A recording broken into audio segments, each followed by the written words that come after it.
Mas começando esse método, é importante a gente separar entre exatas e humanas, né? Porque exatas e humanas são, acho que é a divisão mais comum que existe, mais ou menos aí do ponto de vista de matéria, né? Exatas é uma coisa mais técnica e humanas é uma coisa, e biológicas é uma coisa mais de escrever. Quais são algumas recomendações gerais dessas duas partes que eu falo na resposta? Primeira coisa, exatas exige ordem lógica. Então você não pode simplesmente surgir um conceito do nada e querer que seu corretor aceite aquilo. Você não pode. Digamos, você tem uma equação, tá lá, x ao quadrado mais y ao quadrado é igual a 1. Se você surgir com x é igual a 2, não teve uma passagem do que você fez. De onde você descobriu o y? Ah, eu descobri o y porque eu fiz tal coisa. Não tem como, entendeu? Quando você tem uma conta e ela tem uma lógica, você não pode pular passos. Porque se você pular passo, o cara vai dizer assim, ele chutou, ele copiou do cara que estava do lado e viu a resposta, coisa desse tipo. Então, isso é uma coisa que eu aprendi mais na faculdade, porque eu fiz engenharia civil, né? E tem muito cálculo, resistência dos materiais. Se você não mostra o raciocínio completo, o professor não te dá a nota completa. E isso é uma coisa já sabida, porque você pode ter decorado aquela questão, você já viu aquela questão outra vez na sua vida, você copiou do seu amigo, colou. Então, isso é uma coisa muito importante. Você tem que mostrar o raciocínio, mas ele é um passo a passo. Passo 1, a equação aqui. Passo 2, a equação aqui. Por isso que você não começa respondendo no gabarito, você começa respondendo na folha de rascunho, monta o seu raciocínio, garante que ele está certo ali, segundo o que você acertou ou não da questão, sabe ou não, logicamente, e depois você passa de uma maneira super organizada. E explique. Eu sempre tive esse costume. Eu falava assim, segundo o teorema de tal, ou passando x para a direita, fazendo tal operação. Tudo isso é importante de você deixar bem marcado em cada passo. Porque às vezes se você só colocar um monte de equação, até você consegue a nota completa, mas se você errou alguma coisa, o corretor ele não vai te dar nota, se tiver tudo muito bagunçado. Agora, se tiver bem feito o raciocínio e você errou a conta no final, o cara vai te dar uma nota maior.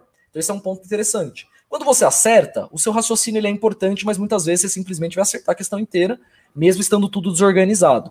Agora, se você errar algum detalhe, se a questão estiver desorganizada, tem grande chance de você levar 0 nela ou levar uma pontuação muito baixa.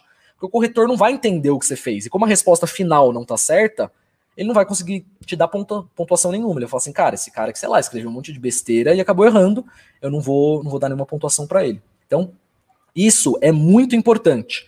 Então, tem que fazer o passo a passo. E o que acontece? Mas não tem espaço para fazer o passo a passo. Se você planejar antes, tem espaço. Esse é um ponto importante.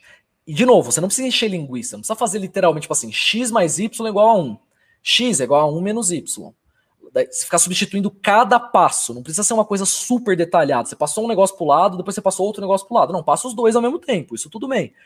Assim, dá para fazer uma coisa concisa. Eu sempre era muito detalhado e sempre sobrava espaço. Divide em 2, isso é uma coisa que eu recomendo, não tem problema nenhum. Na folha do gabarito, eu vou até mostrar aqui numa questão que eu vou responder na prática. A folha do gabarito ela é razoavelmente grande, ela é mais ou menos assim, ela é metade de uma página. Até é bom para vocês treinarem. Imprimam alguns gabaritos da FUVEST e treinem fazer no gabarito da FUVEST. Ou da Unicamp, ou qualquer um dos vestibulares. Porque daí vocês já acostumam mais ou menos com o tamanho. Eu gostava de dividir no meio. Porque você fica com um espaço um pouco maior e suas questões ficam mais organizadas, né? Tipo, item A. Daí às vezes item B e item C. Fica um negócio um pouco mais organizado. E essa é mais ou menos a ideia.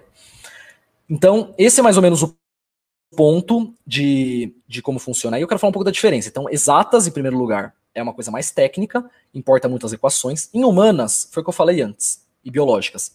Seja claro, sucinto e não encha linguiça. Outro ponto que eu vou falar também na resolução prática. Uma coisa super importante, garanta que você respondeu tudo. Isso parece besteira, mas eu já vi pessoas falando assim, eu respondi o item A, eu respondi o item B, mas tinha item C e tinha item C. Muita gente esquece de responder um item inteiro. Isso é super comum. Já aconteceu diversas vezes de eu ouvir isso. Até na faculdade, isso era muito comum. Às vezes na faculdade o professor fazia uma sacanagem, que ele colocava, por exemplo, a questão 4, o item A, B numa página e item C na outra página. Muita gente respondia só o A e B e acabava. Você tá ali na confusão da prova, você não tá muito focado. Às vezes você responde a B e você esquece de responder a C. Então confiram. Vejam se vocês responderam todos os itens, isso é óbvio. Mas, dentro de cada item, a FUVEST muitas vezes coloca 2 perguntas. Então ela fala assim, aponte qual é o principal motivo de tal coisa e explique. Daí se você não vê o explique, você põe só, se aponta lá. Foi a Segunda Guerra Mundial. Só que você não explicou, então você já não ganhou a pontuação inteira. Então tome cuidado para você responder tanto todos os itens, parece besta, mas muita gente já perdeu ponto por causa disso. E do outro lado, garanta que você respondeu tudo que a questão perguntou. Se a questão perguntou aponte e explique, você aponta e explica. Você não só explica, não só aponta.